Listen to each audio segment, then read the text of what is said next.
But if he does step down, you said this week the Republicans are likely to bring legal challenges against any attempts to replace Biden on the Democratic ticket. How would that work?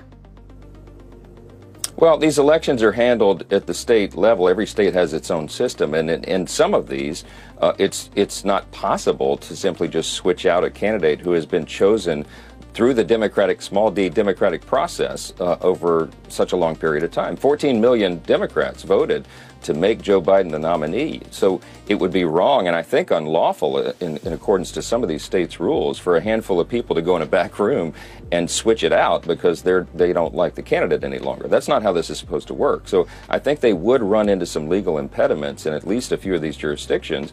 And I think there'll be a compelling case to be made that shouldn't happen. And so I think they've got legal trouble if that's their if that's their intention and that's their plans. Donald Trump may be headed for a landslide. Now, don't take my word for it. Take the word of some of the top leading Democrats and elected Democrats around the country who are in panic mode. That's the headlines that we've been reading for weeks, and I think that's true. They don't know what to do, and they don't have a viable plan B.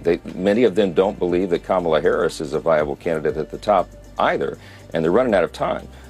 If Kamala is the nominee, so be it. She is the co-author and the co-owner of the policies of the Biden administration, and she owns all these policy failures herself. So we look forward to a vigorous debate about those policies and about the two competing visions for America. And I think the American people